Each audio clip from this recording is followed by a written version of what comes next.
Get in, losers. I'm Eric Vespe. I'm Anthony Breznican. And we're watching It, Welcome to Derry. Up for discussion today is the latest episode titled The Black Spot, and it's a doozy. Mm-hmm. This is probably my favorite episode of the series so far. It's I'm going big. I'm laying it all out there. This is, I think, got the number one spot for me so far. Brez, your thoughts? This is a lot. I mean, there's a lot going on in this episode. You've got the title is The Black Spot. It's the iconic scene from the book of this nightclub, this African-American nightclub in Derry that gets attacked by crazy, psychotic racists from this small town. That alone would sustain an episode, I think. But we also get this incredible flashback to 1908. We meet the little girl clown, Periwinkle, who is Mrs. Kirsch, all grown up in the form of Madeline Stowe. And we meet, at long last, the actual Bob Gray. Which resolves, this is a 40-year mystery for readers of the Stephen King novel. When Pennywise introduces himself to Georgie after capturing his little paper boat, he goes, "My name is Pennywise, the dancing clown. I'm actually Bob Gray. Now I know you, now you know me, and we're not strangers anymore." Bob Gray was there right from the start, but nobody ever really understood what that meant or why he said it. And now we have at least the show's answer to that. So what do you think? I loved it. I was very into it. What did you think, Eric? I am eating all this up with a fucking spoon, if I'm going to be honest. Like, I loved it. I love that they're leaning into the whole Bob Gray was just a fucking carny. Mm-hmm. He was just a dude that obviously, I think he was really good at his job. And I really kind of love what the parallels that they do here. I loved that it's usually it representing an adult luring children, and what happens with Bob Gray, it's a child that lures him out, right? Mm-hmm. It's a child version of it. You know, it's lost. It's asking for help. It doesn't know where its mommy is, but the first thing that this kid tells Bob Gray is like, the kids really seem to like you, don't they? You know, the children seem drawn to you, is what the kid says. Yeah, exactly. And it's, you know, and that's putting text, you know, a textual layer onto what's always been subtext is the reason why its preferred image was a clown, was because it helped him get closer to children. Even when he's creepy, kids see a clown, it's, you know, they're either terrified or they're, you know, reasonably terrified, or they're unreasonably not terrified of clowns. Yeah. So Bill Skarsgård, it makes so much Bill sense. Skarsgård's Pennywise, he can be funny, he can be charming, like he can be kind of endearing. He's always a little weird, but clowns are weird. But when he's talking to the little girl with the birthmark on her face in It Chapter 2, he draws her closer by being sort of warm and sweet, and, you know, he's not immediately alarming the way he is when he, like, his eye slides off to the left and and things go weird. Right.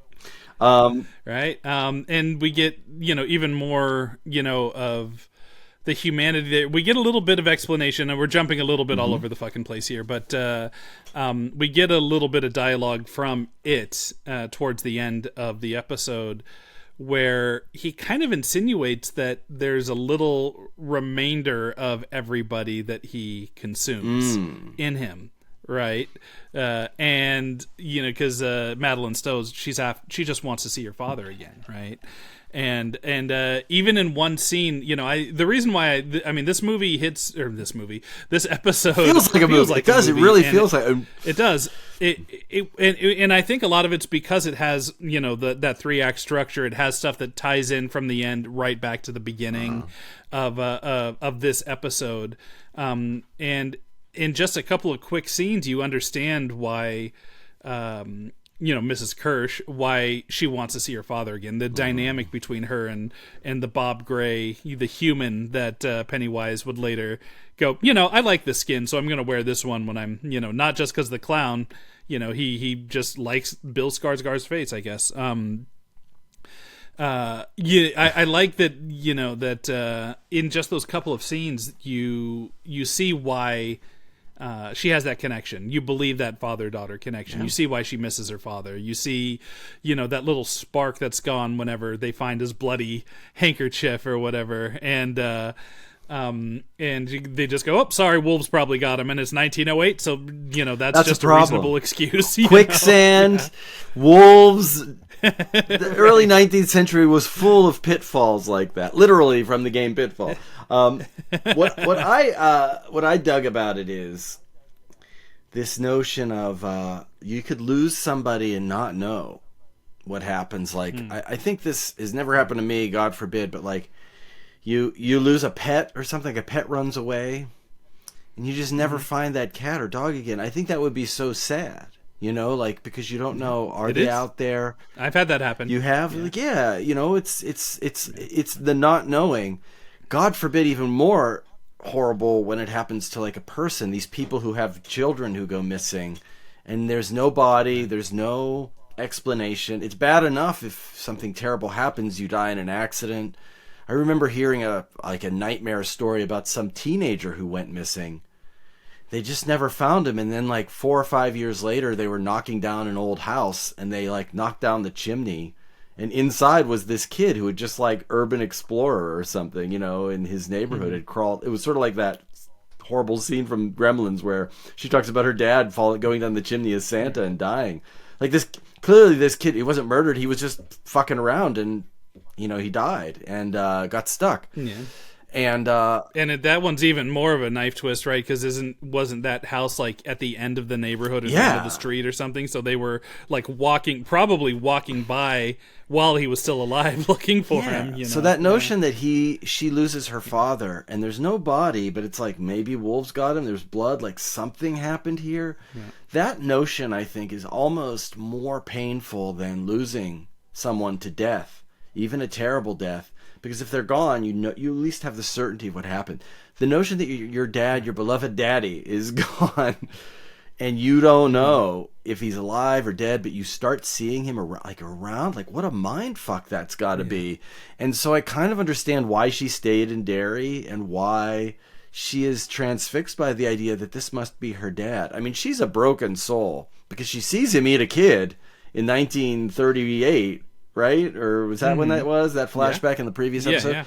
And, if my long-lost daddy does that, I think I'd be like, you can go. I'm not interested in being around you. But she's messed up. I think she's lost touch with reality, and she's become haunted. She's this acolyte to this shape-shifting entity.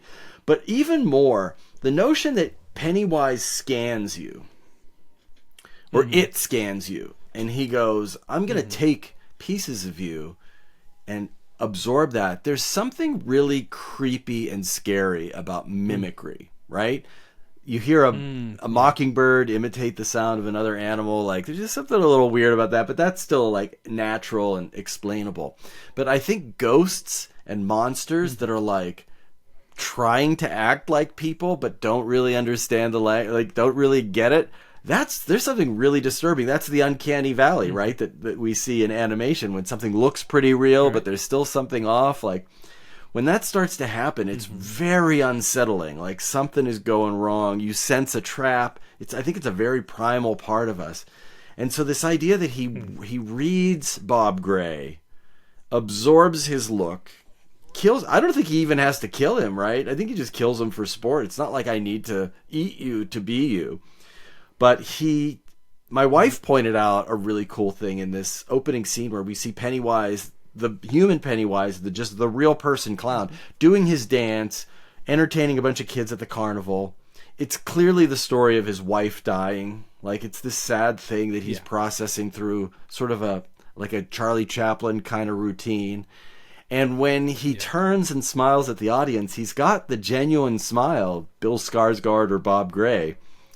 But then the little woodchuck or beaver or whatever it is turns its head and you see the buck teeth. And Pennywise is taking the buck teeth and the clown and sort of like, it's almost like AI, like scanning you and then creating something that's kind of off, and kind of combining them. Like kids love the buck teeth and the creature with the buck teeth and the clown. So I'm gonna fuse them together. That's fucked up and cool. I love that they did that in the show. It's a subtle thing, but it's awesome. So Pennywise is generative AI. He is kind of like, isn't that? I mean, you're not. Isn't that what's scary about AI? Wrong. It's not a human consciousness, but it's like it's reading us and imitating us, and you've got 12 fingers on one hand, and you're splitting into two people sometimes. Like there's something off-putting about that.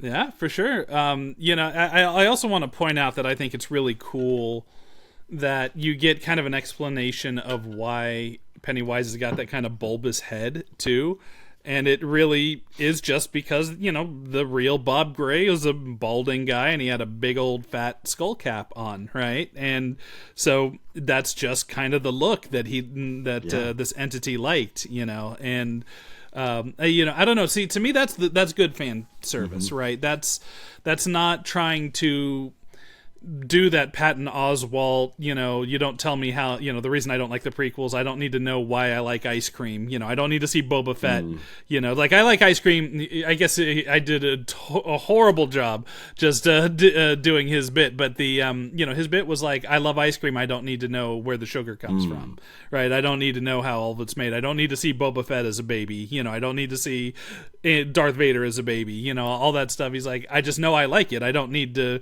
reason for everything. But I think that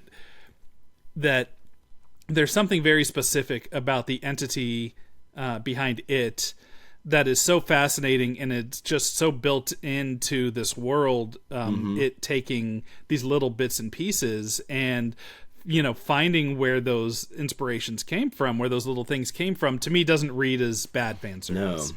So I don't know about you, but like it, normally I'm very allergic to this kind of prequelitis thing, where it's just like we don't need an explanation for evil, it's just evil, but that it isn't about changing what it is. It's never changed. It's always this same presence, but just finding these little moments of where it got inspiration from, and seeing how that paid off later, it's really interesting to me, and I feel like that this is probably the strongest that the series has been in connecting those. Well, it explains this Bob Gray thing in the book, why he occasionally calls himself Bob Gray. Again, it's like a parrot, or ravens and crows can also imitate human speech like a parrot. And it sort of reminds me of a little bit of that. Like, he's just sort of echoing, like, I'm Bob Gray. Like, there's just something eerie about that. I don't think he really understands it in the book. He's just saying this because I look like a clown, and it's weird that a clown is standing here in the sewer, but I'm just a guy. I'm safe. It's okay. Like, there's just something disconcerting. It reminds me of this song from 1971. It's kind of a deep cut. It's by Randy Newman, and it's called Let Me Go. And it's this sort of lament of, I don't even really know what it's about, to be honest, but it's like, let me go. This sort of, it's like a breakup song, or it's like pushing someone away. With Randy Newman, it's never like a straightforward thing, unless it's literally a song about friendship. He writes that very straightforwardly, but like, or his love of the city of Los Angeles. Even that's kind of wry and ironic, right? But Let Me Go has this line in it, and every time I hear it, I get chills. And it goes, "Don't come running if you think you hear me calling. It won't be me that calls." And I'm like, what does that mean? Like, I just picture like the sound of your mother calling you from downstairs, and you go downstairs and she's actually upstairs, like, what was that voice? What is it that's imitating my mother? Right. And that's what Ingrid Kirsch is detecting. Like, don't come running if you hear me call. It won't be me that calls. It's not her father. I mean, you're right. And it reminds me of that creepypasta, idea of the boy that calls his father in, said he had a nightmare, there's a monster under his bed, and his father's talking to him and reassuring him, telling him there's no monster under the bed, and the boy says, please check, and he checks, and he looks under the bed, and it's his son. Who's terrified, saying, and going like, there's a monster up there. There's a monster on. That's not me up there, right? Yeah. It's there is something, there's something very primal. You mentioned primal. I don't know why. I don't know what nature, has taught us to fear that. I get why we're scared of tigers and claws and sharks and teeth and whatnot. But yeah, that is something that's a kind of a universal thing. I mean, there's even video games that are taking advantage of that now, where they use AI, where they do the scary video games, where you'll play with a group of people and you're off doing missions, and the AI will randomly impersonate somebody, and that character will walk up on the screen and be like, "Hey, I need help with this," but it's your friend's voice, will try to lure you away. And I think that's just I don't know. It's worse. In the animal kingdom, there's all sorts of predators that take the form of a flower or something that to lure the insect in. Venus flytrap, same exact thing. Is hey, you like this kind of nectar? Like come right in. Free hugs inside this van, man.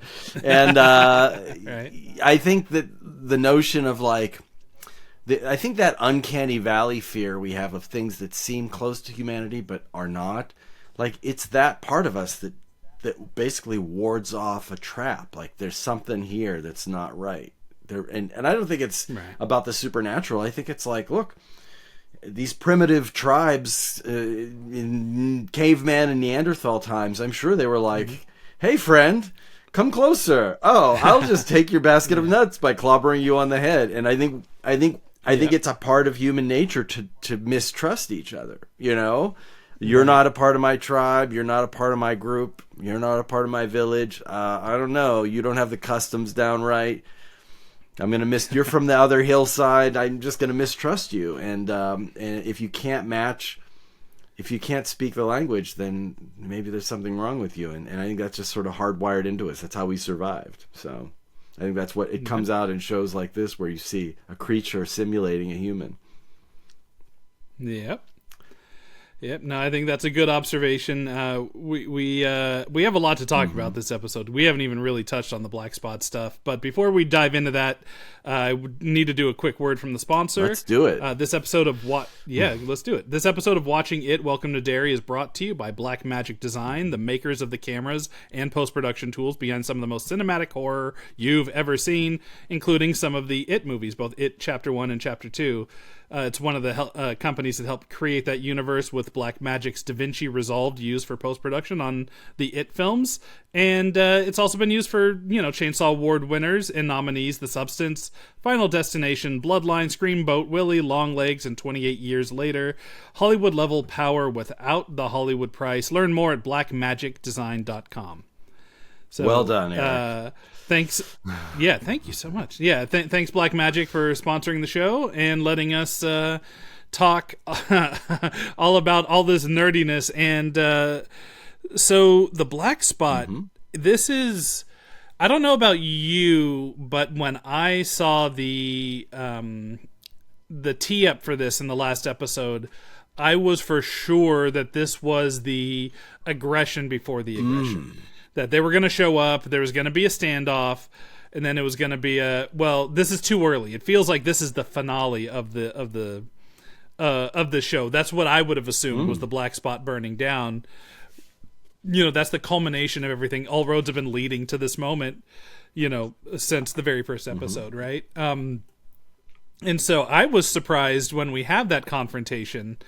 It was playing out exactly like I thought it was. They were gonna back off, all this stuff, but then they were gonna come back later, chain the door. But no, they back off. Yeah, they back off, and then they chain the door, and they just burn that fucker right to the ground. And it happens so quickly. And I also want to throw out, before we get too deep into this, hey, remember when we were talking about how surprisingly nice all the townspeople were, and not prejudiced and all that? Well, our bad. Sorry. Not so nice. Sorry, no, they were just the monsters that you would have expected from this time period. Well, they just put on a much like Pennywise, put on a pretty face, a human mask. Yeah, I mean that's what it was. We weren't totally suckered. We weren't like, oh, these guys are all right, but they were behaving in a manner that's a little more normal, I guess, or what, upright. Let's say.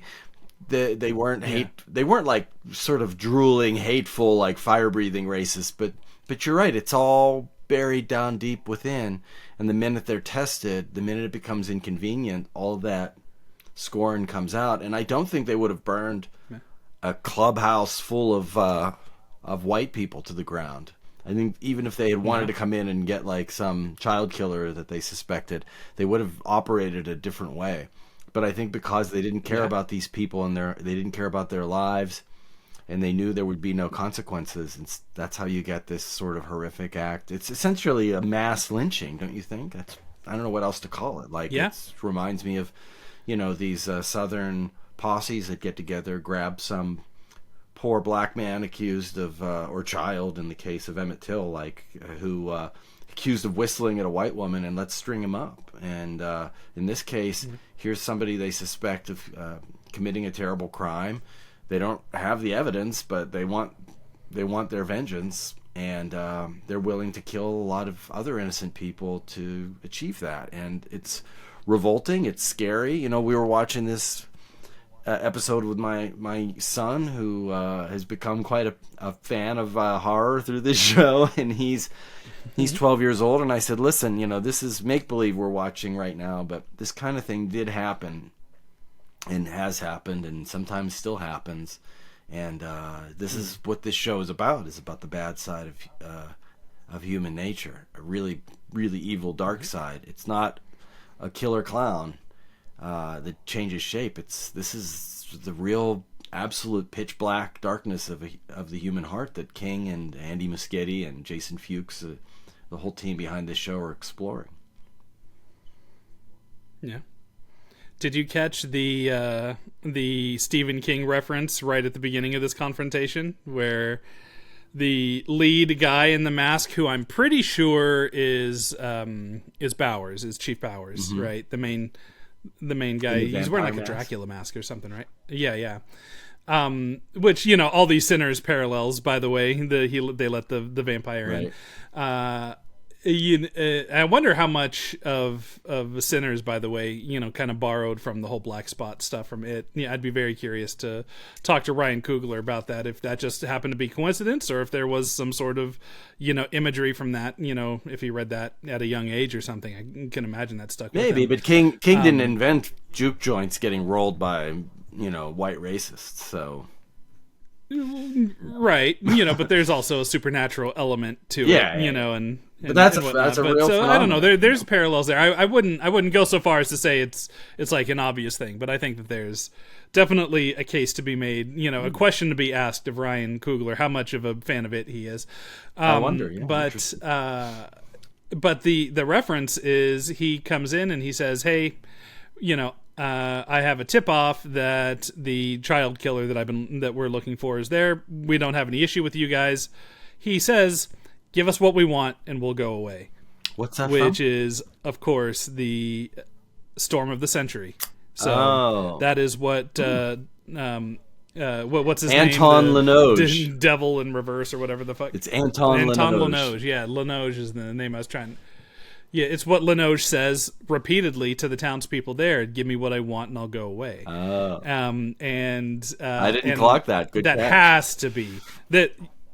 Yeah, so that jumped out to me. That was one of those DiCaprio in Once Upon a Time GIF moments where I was like slapping my knee, snapping my fingers and pointing. I'm like, I know, I caught that one. I see what you were doing there. Yeah, so what the mask what too? elevates this to me? Can I jump into the vampire mask? Reminded me Sure. of Lucas Haas in The Lady in White, a 1989 movie where he wears a very similar looking Dracula mask. Now it might just be that was the kind of Dracula mask you could buy at the Woolworths in 1962. So right. But I thought that was kind of I don't know that was an intentional callback, but it was kind of cool that it reminded me of that movie.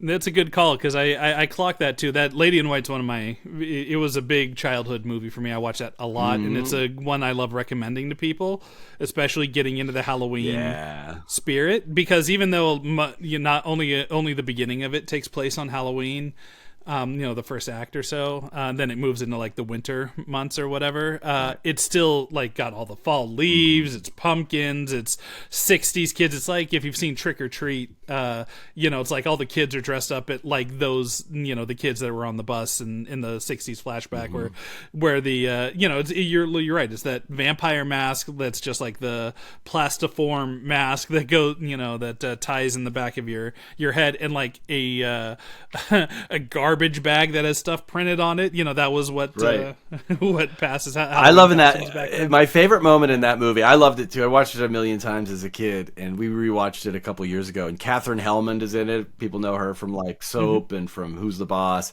She's got the red hair. Mona.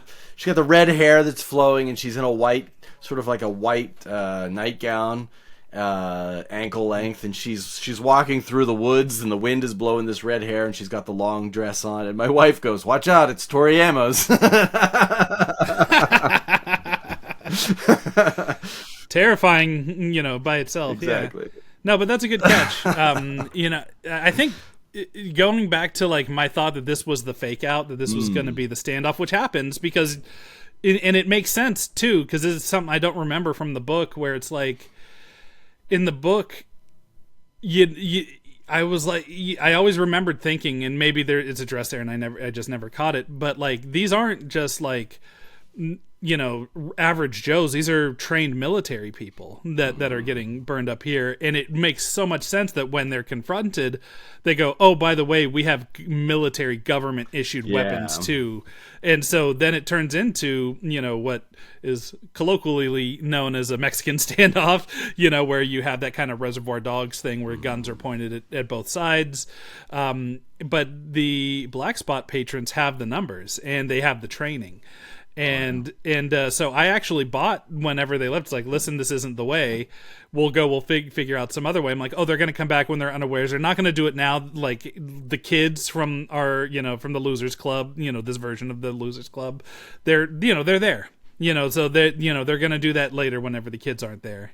And guess what happens? They don't care that there are kids in there either. And that, I think that was the thing that kind of surprised me here, was that I didn't imagine there would have been a world that there would have been children there. Like I figured there was going to be, this is going to be the teaser that whetted the appetite for the ultimate destruction that would come in the final episode. And I think also I had that thought because we also know that this is the end of its cycle, right? This is how it always goes. There's the big finale, and then it goes to sleep. There's always the big bloody thing, the Kitchener Iron Works, or Bradley Gang shootout, or the Bradley Gang shooting, or this. There's always that culmination, and I'm like, well, then what? They're not going to let it go to sleep and then have a whole ass episode at the end of it. And then at the end of this one, I'm like, oh, I guess it's exactly what they're doing. And then I see that, whoops, maybe not. So I'm saying all this having not seen the finale. You've seen the finale.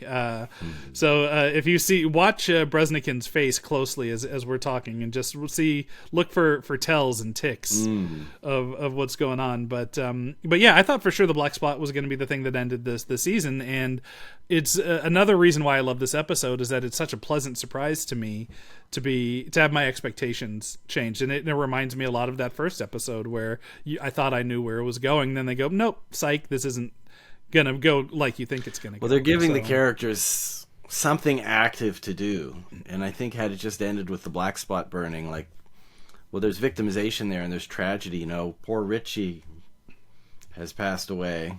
Rich, the boy who protects Margie by stuffing her into a cooler. That was the one thing I didn't really love, because I was like, I do think you would suffocate or cook to death inside the cooler. I don't think it would really insulate you. So, I kind of wish that had maybe been a refrigerator or something, like something that had a little more, even if there was not a fire outside burning the oxygen away, you would have, you would have suffocated inside that little space, So I kind of wish that had been handled a little bit more logically, let's say. I think there's still a way to do it where he sacrifices himself. I think you can say that... right. I mean, it works dramatically, so I don't have too much of an issue on that end. Matter of fact, I think that's extremely sad. It is sad, and I love that he does it. But I think that it's quick enough to where she would have suffocated if somebody hadn't let her out like right away, right?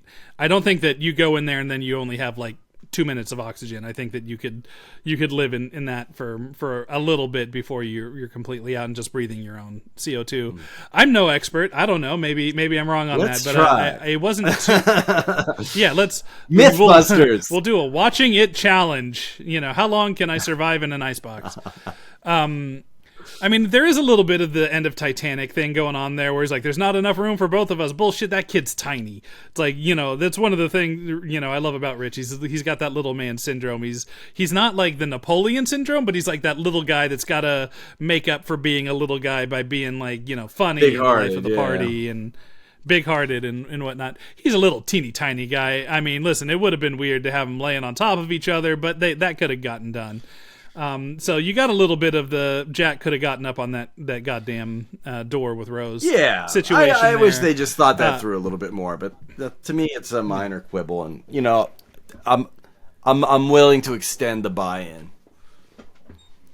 But I do think that I thought that what they might do is they might have him make the sacrifice and then have Pennywise kill him instead.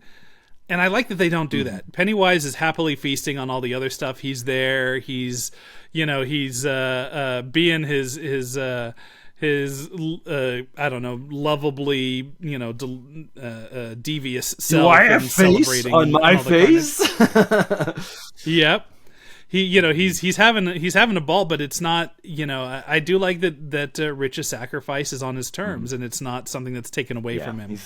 And I do like. I mean, honestly, man, like this is really. It's really deepening the characters in a way that I wasn't expecting. I didn't think that Marge, was going to be a character that I would have been emotionally invested in at the beginning of the season, right? Yeah.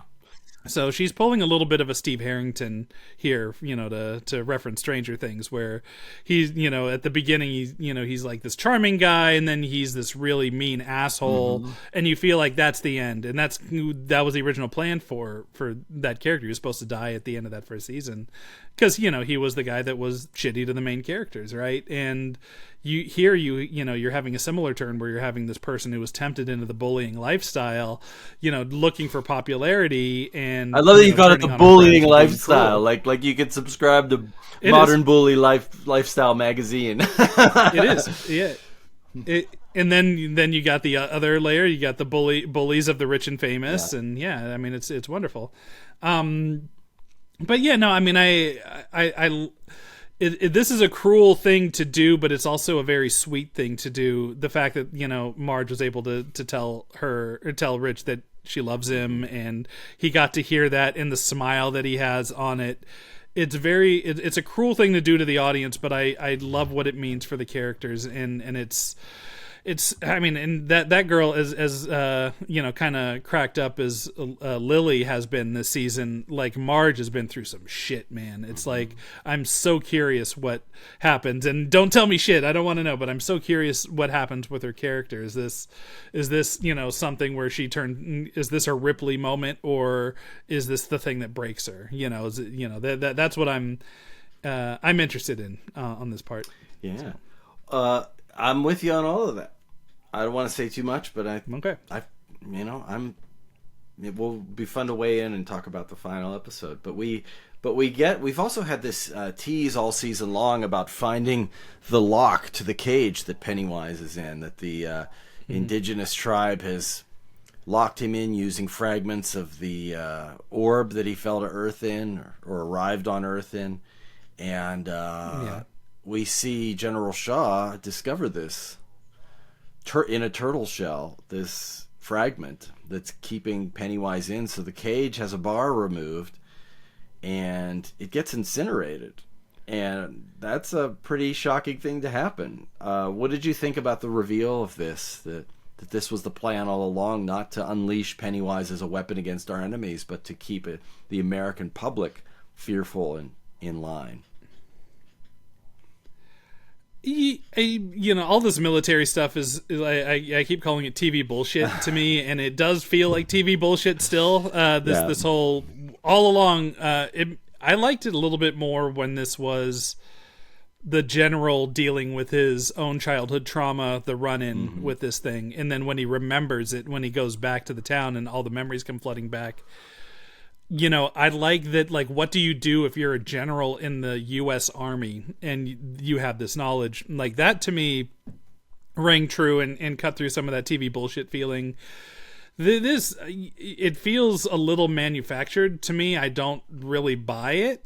I don't buy the idea of it, and I just, not saying that there aren't people that wouldn't do that. Obviously, turn on the news and look at any Stephen Miller press conference. It's like there are people that really want Americans to be fearful and tear each other apart. That's a real phenomenon. Get people afraid. It's a real thing, and I mean, there's a growing call for civil war in this country, and the divisive nature of politics, which has always been divisive. I don't want to rose-colored glasses that, but it's even on a more heightened level than I've ever experienced right now. Well, Hitler's. So I can buy it as a reality. The Third Reich had Jewish crime that they would publish, and when you see things like immigrant crime or black crime on what website was that? Some right-wing website that had that as like a tab.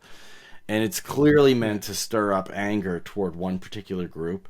Fear and anger go hand in hand, and it's been weaponized before by illegitimate, awful leaders, and it will be again. So I as a metaphor, I was willing to buy into it. Yeah, there's a little bit of TV BS, as you say, a little bullshit there, but I like that they did it. That they unlocked the cage, and then Pennywise, Pennywise is taking a nap in his little pool of blood, and he's like, "Ooh, wait, maybe I don't have to go to sleep. Maybe I was." It is. I want to talk about that too, by the way, because look at that. He's using Pennywise as his nightie, right? He's going to slumber. He's not sleeping as the entity. He's not just three balls floating around in a jar or something. It's three balls of light, I should mention. If you don't know. I don't want to conjure the wrong image in your heads there. It's he's sleeping as the clown, and so that's his comfort blanket. That's its comfort blanket, which I absolutely adore. Here's what you're right. I think the whole military angle, the idea of like, oh, I've only been searching for this thing so I can destroy the pillar and unleash this on Americans. It doesn't really, to me, I don't understand it. It doesn't really fit with the character for me unless he's being somehow manipulated by it. But this seems like a surprise to it, just like finding Halloran was a surprise to this thing. And that's an angle of the show that I adore. I love it when this entity who always has the upper hand is surprised by something. And so the Halloran stuff has been very effective for me on that. And I so I guess I'm with you a little bit where I'm surprised that they actually did it. They destroyed the totem and it noticed, and it starts getting, he's like, oh, okay, something's happening here. And so then that calls into question how much of the hibernation is its natural cycle and how much of it is just due to the fact that it's in this cage. And if all this stuff is destroyed, is it a constant 24/7 threat? I don't know. Those questions are left open, but you're right. I when the actual totem was destroyed, I was shocked because I thought for sure it was going to be a Leroy grabbing it at the last moment and running off with it, and the whole next episode was just going to be him, trying to evade the military and get this buried back again, and maybe all the while Pennywise is going nuts in the background, and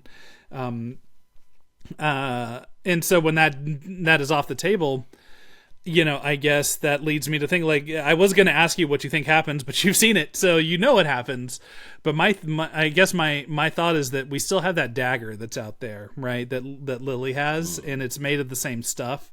I wonder if that could be a replacement for, for the totem, and as long as that's put back into place, Pennywise is still in his cage. But we're in this scenario now where a lot of people know what's going on in the town, so I have to imagine that the black spot might not be the only bloodbath that ends this cycle, because I feel like not a whole lot of people can make it out of this season without kind of introducing a lot of flaws for the next cycle of people knowing and being aware of what's going on. So that'll be interesting to see. So we shall see. I want to rewind to one thing. We have a final confrontation in this episode between Mrs. Kirsch and Pennywise. She shows up to the burning remnants of the black spot in her periwinkle gear, realizes this isn't her father, and Pennywise tells her, "I ain't your daddy." I think he literally says something like that.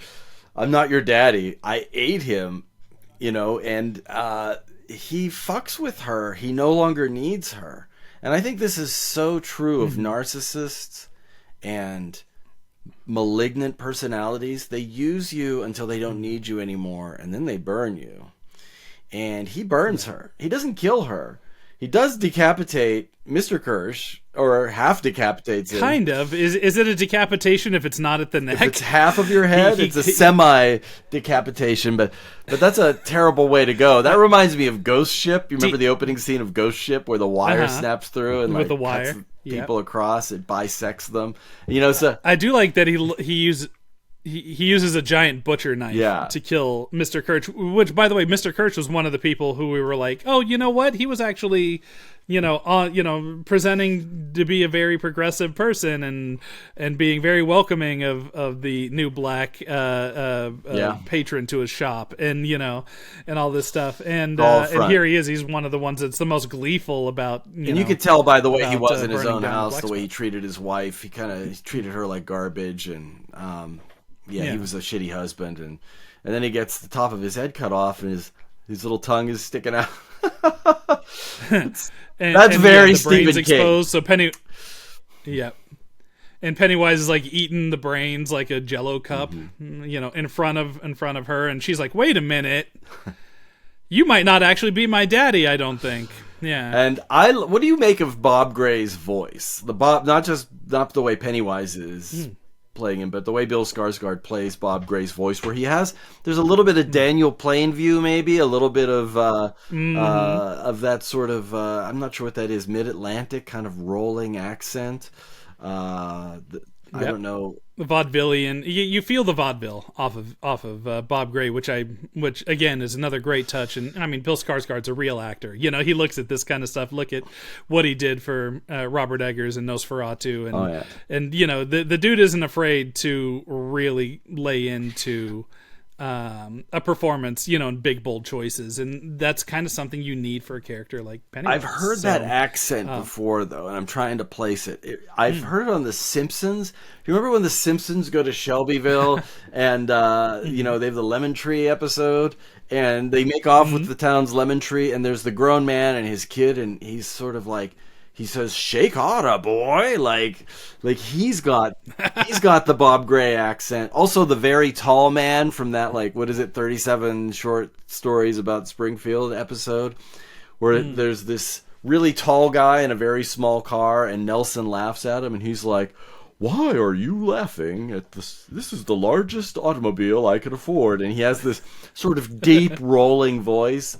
It's some kind of accent. I don't know if it is from TV or movies or radio, but the Bob Gray accent is, "Can't you see I'm busy?" Like he's doing some kind of voice, but it's quite an affectation. I actually really enjoy it. It's a bold choice. Yeah, it's a big choice. Yeah, I clocked the Daniel Plainview There Will Be Blood thing. At least that registered for me. So maybe that's a kind of what you're thinking, like there's something. It's like you get those things in your mind, right? Where you're like, I know this from something, and you can't place it, and it drives you. It's a little bit of John Huston, like most people never live long enough to realize under the right circumstances, they're capable of anything. Like, it's that deep rolling voice, which is partly a performance. Like, it's an affectation that people put on. But I like that he's adapted. He reminded me a little of like Daniel Plainview as W.C. Fields. Like, can't you see I'm busy, boy? Yeah. Go away, you bother me. My little chickadee. Yeah. No, I mean, I dig it, and once again, it's kind of showing the super weapon that they have with Bill Skarsgård in this part, and maybe why people were impatient with getting him and wanting to see the Bill Skarsgård side of this entity more than the CGI, mutant babies or whatever. But as a Stephen King fan, I've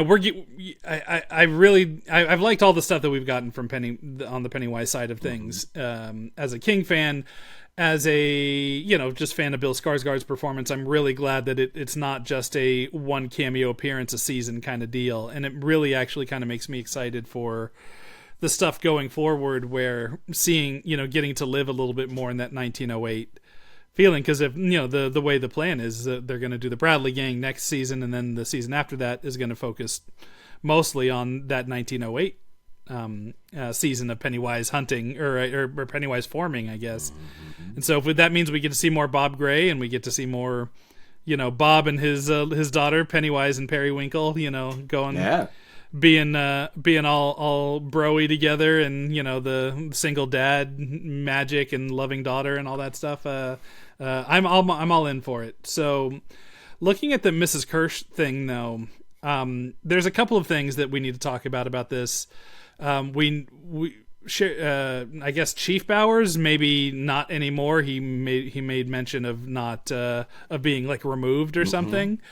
But anyway, Bauer says he got a tip off from a woman that Henry Grogan was at the Black Spot, and then we find out here that Mrs. Kirsch, the one he was having an affair with, the one that he's been protecting this whole time, by not revealing that he had a tryst with a white woman, is the one that gave Bowers the tip off, because she knew that was going to cause a lot of pain and suffering. And I think the way she puts it to the entity that she thinks is her father is that that you wouldn't be able to resist. She knew, and I knew that. And so she knows, which makes her kind of a villain, and not just kind of, she is a villain in her own right, where it maybe villain's a little bit of a broad stroke. She's absolutely villainous, but she displays a level of sociopathy here, where she doesn't care about what happens to any other person as long as she gets what she wants. No, the minute she lured young Mabel to the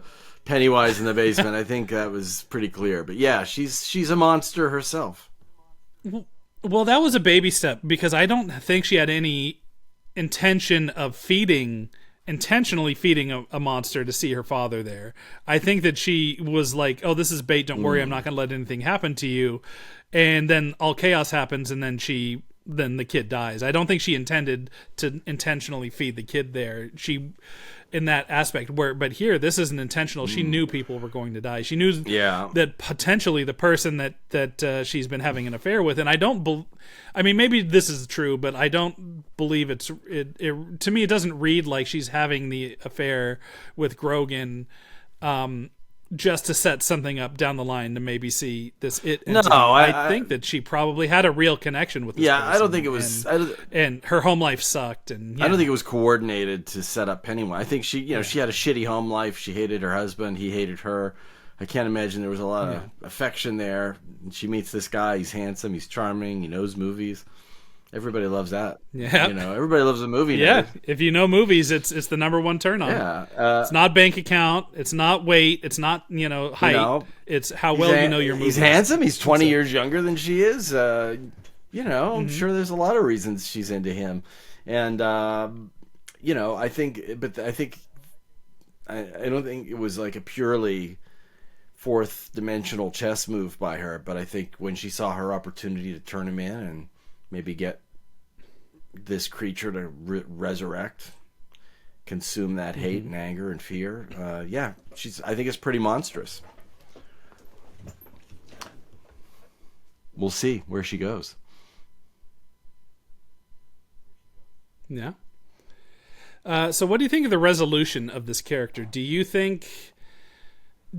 well, I mean, let's see. If this was the last episode, I would say that this was maybe setting up that the Mrs. Kirsch that we see in it chapter 2 might actually still be her, because she gets deadlighted, right? She looks in the deadlights, but she seems malevolent. She seems a little bit more possessed in this thing. And if this was the final episode where, you know, the way she looks at the kids when she's on the gurney, I would have said, okay, this is all to kind of imply that the Mrs. Kirsch that we see in it chapter 2, you know, at 110 years old or whatever she would be at that point, is actually still her, not just a complete projection by it.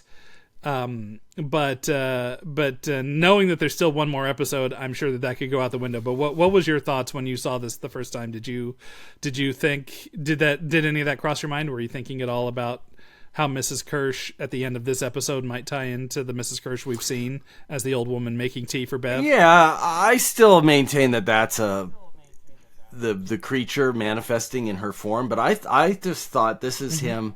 He has scanned her the way he scanned her father, and I think, we'll find out whether she lives to be 125. I don't think that's really going to happen, but I think more likely that version that we see of her is it, and not her.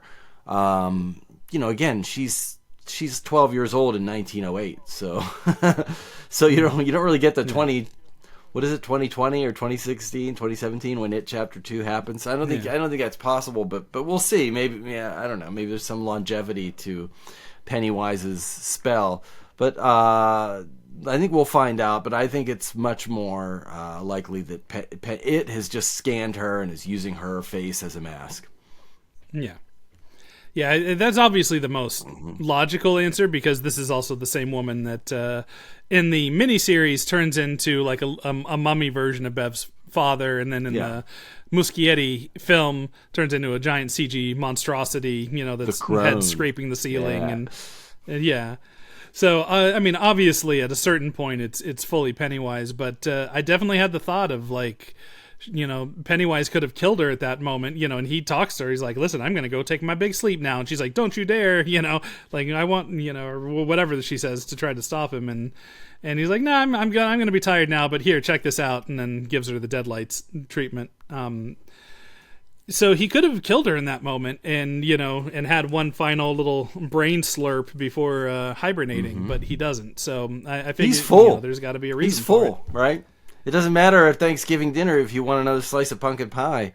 If you've already gorged yourself, you can't. There's no room. You're Mr. Creosote from The Meaning of Life. And so, one more wafer will make you explode. So he can't eat her. He just, he couldn't resist the brains of Mr. Kirsch, but even that, he just takes a bite and tosses it. It's not... Yeah. I don't think he needs to kill her, and I think he's kind of amused by just leaving her go. And we'll see what happens in episode 8. Yeah, the finale. Yeah, you're right. Him eating that bite of Mr. Kirsch's brain feels like, okay, I'm all done, but I'm gonna get one more finger full of whipped cream out of the tub, or mashed potatoes, and then move on. So, but yeah, no, it didn't escape me also that he was eating a lot of adults in this moment too, where he's like, yep, I don't need just kids now. I'm gonna get You're going to get everybody. I'm going to get the burgers and the veal. So, yeah. So to speak, yeah. Yeah.